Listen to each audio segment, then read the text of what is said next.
kuasa, Tuhan kuasa, terpujilah nama Tuhan.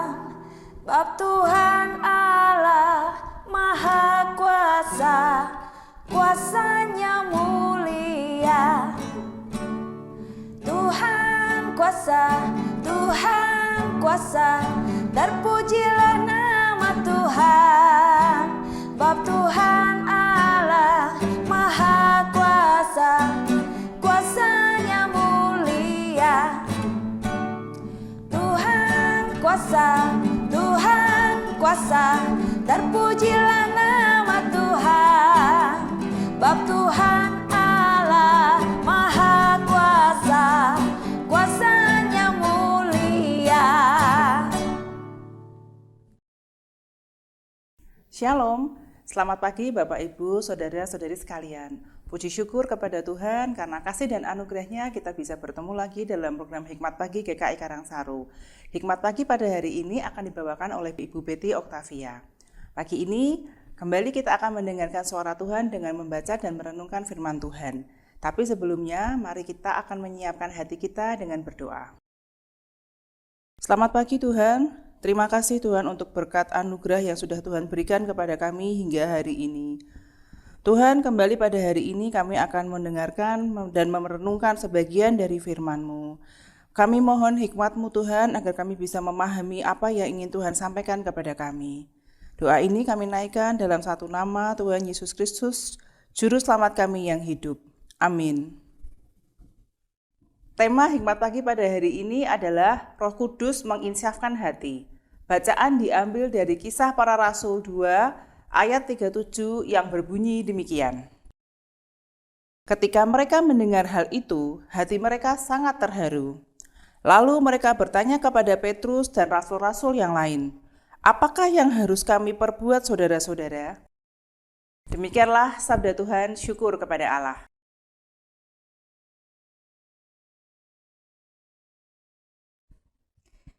Ibu bapak, saudara-saudari yang dikasihi Tuhan Yesus Kristus, bayangkan ada seseorang yang merasa hidupnya baik-baik saja.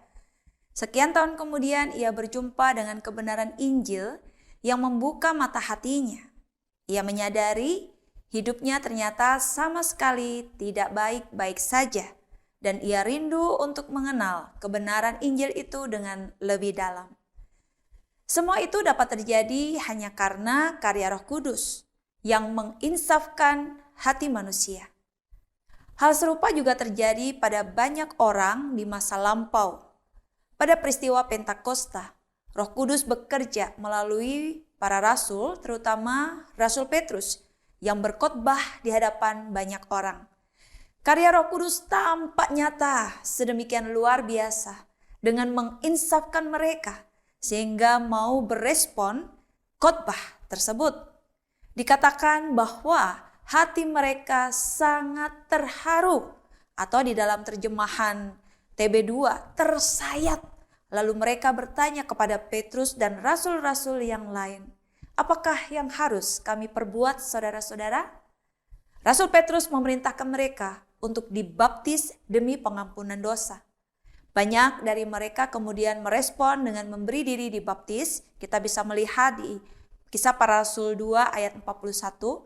Dan semua itu terjadi karena Roh Kudus berperan atas para rasul dan kepada mereka yang hadir. Kedatangan Roh Kudus merupakan penggenapan janji Tuhan Yesus Kristus yang sudah disampaikan sebelumnya. Tuhan Yesus menyatakan bahwa kedatangan Roh Kudus akan menginsafkan dunia akan dosa, kebenaran, dan penghakiman. Kita bisa melihat di dalam Yohanes 16 ayat 8. Roh Kudus menginsafkan dunia agar bertobat. Roh Kudus juga memimpin mereka untuk percaya kepada Tuhan Yesus Kristus sebagai satu-satunya Tuhan dan Juru Selamat kehidupan ini. Roh Kudus yang sama juga bekerja hingga masa kini. Ia telah menginsafkan hati banyak orang, termasuk setiap kita yang pada saat ini boleh menjadi anak Tuhan, telah percaya kepada Tuhan Yesus Kristus. Roh Kudus tidak hanya menginsafkan, tetapi juga berkenan berdiam dalam diri kita. Oleh sebab itu, jangan padamkan roh sebagaimana dicatat di dalam 1 Tesalonika 5 ayat 19. Melainkan berilah diri untuk dipimpin Roh Kudus.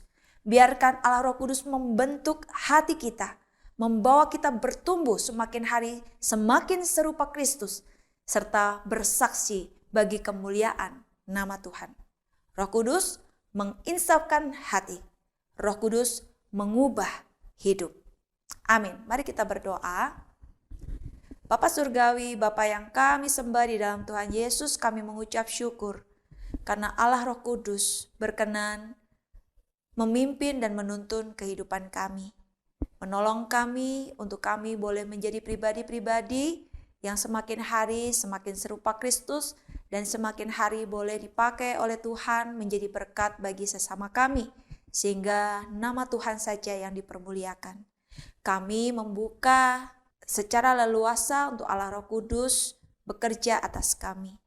Berikan kami pikiran yang tertuju kepadamu ya Allah. Berikan kepada kami hati yang tertuju kepadamu. Berikan kepada kami perkataan yang juga tertuju kepadamu dan tindakan-tindakan yang tertuju kepadamu. Sehingga hidup kami betul-betul adalah hidup yang dipersembahkan bagi hormat kemuliaan nama Tuhan. Dan kehidupan kami adalah kehidupan yang terus-menerus dipimpin oleh Allah Roh Kudus. Sehingga pada akhirnya kami menyelesaikan segala tugas dan tanggung jawab kami di dunia ini. Tuhan memberkati setiap anak-anak Tuhan, setiap orang percaya dimanapun berada, untuk boleh senantiasa mempersilahkan Allah Roh Kudus bekerja berkarya dengan luar biasa atas setiap kami. Sehingga kehidupan kami adalah kehidupan yang menjadi berkat. Terima kasih Bapak Surgawi untuk firman Tuhan hari ini. Dan kami mempercayakan seluruh rangkaian kegiatan kami sepanjang hari ini. Tuhan memberkati, memimpin, jauhkan dari segala yang jahat, beri sehat, beri kuat, beri semangat, beri sukacita, dan juga beri hikmat bijaksana yang daripada Tuhan. Sehingga hidup yang kami jalani adalah hidup yang layak untuk dipersembahkan bagi Engkau. Terima kasih Bapak Surgawi, di dalam nama Tuhan Yesus kami sudah berdoa. Amin. Selamat pagi, selamat berkarya. Tuhan Yesus memberkati kita semua.